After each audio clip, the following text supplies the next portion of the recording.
On les appelait les boat people, les gens des bateaux en français. Entre 1975 et 1989, la France a accueilli 130 000 Vietnamiens, Cambodgiens et Laotiens.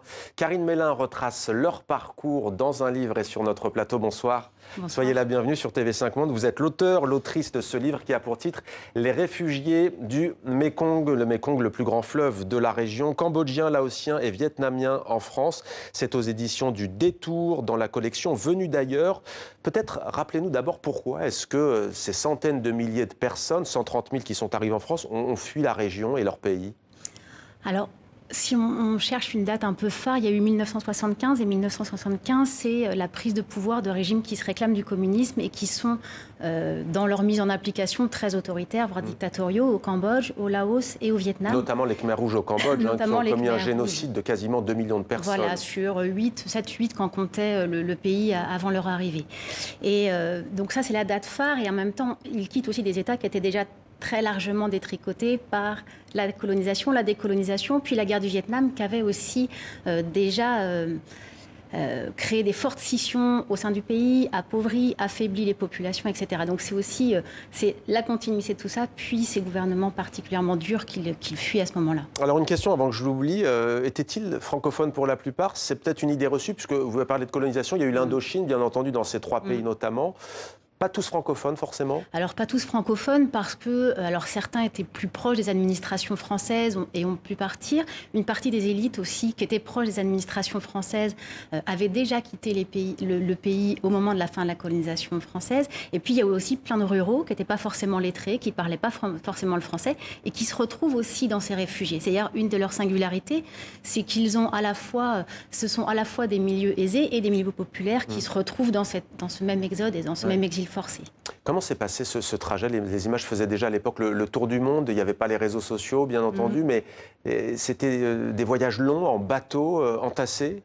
Alors, en bateau, ce qu'on a vu le plus, c'était effectivement les images des bateaux pour les Vietnamiens, mais les Laotiens et les Cambodgiens, eux, fuyaient par la terre. Par voie terrestre, les Cambodgiens traversaient pour atteindre la frontière thaïlandaise, des lieux qui avaient été complètement minés par les Khmers rouges, parfois étaient repoussés par les Thaïlandais à la frontière. Et c'est d'ailleurs ce qui a fait qu'à un moment donné, les pays occidentaux se mobilisent, parce qu'il y a eu effectivement ces images de bateaux, parce qu'il y a eu la découverte des charniers après coup au Cambodge, etc. Ouais, et c'était parfois terrible, bien entendu, des jours et des jours de marche avec parfois un bol de riz et même pas de riz, de bouillie de riz pendant des semaines et des semaines. À l'époque, la France ne connaît pas le chômage, c'est le plein emploi et donc elle va en accueillir 130 000. Comment se passe cet accueil de ces Vietnamiens, Cambodgiens, Laotiens?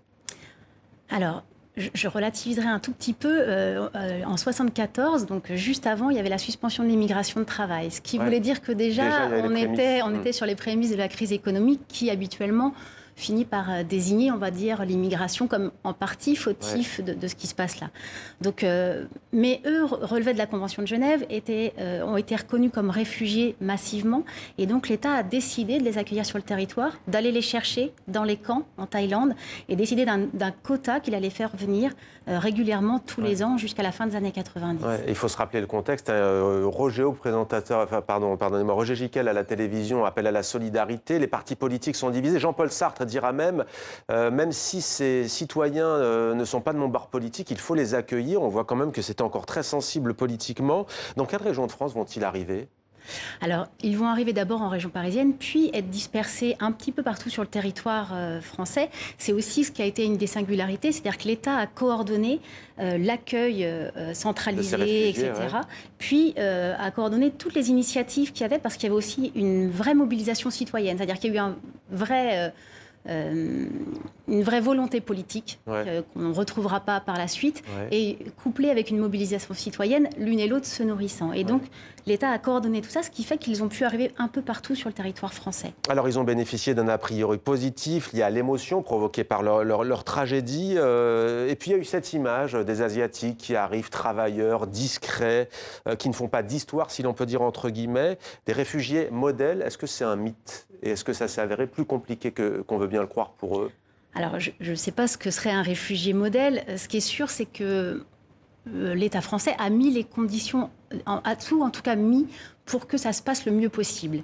Est-ce que ça a empêché toutes les souffrances du déracinement? Ça n'a pas empêché ça. Ça empêche pas les souffrances d'iracinement, ça n'empêche pas les déclassements sociaux en arrivant. Certains arrivaient de milieux sociaux très aisés et se sont confrontés aussi à une prolétarisation, etc.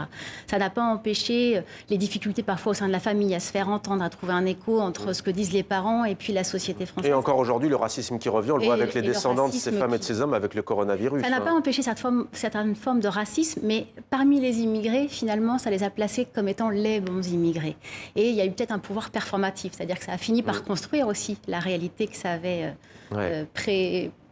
l'espèce de prémonition qu'il y avait eu. Voilà. Et en tout cas, un livre qui nous amène à réfléchir, bien entendu, ça fait écho aux bateaux de migrants qui traversent la Méditerranée, avec, on le sait, des tragédies, des centaines et voire même des milliers de morts. Merci beaucoup d'être venue sur notre plateau, Karine Mélin. Donc, Les réfugiés du Mékong, édition du Détour.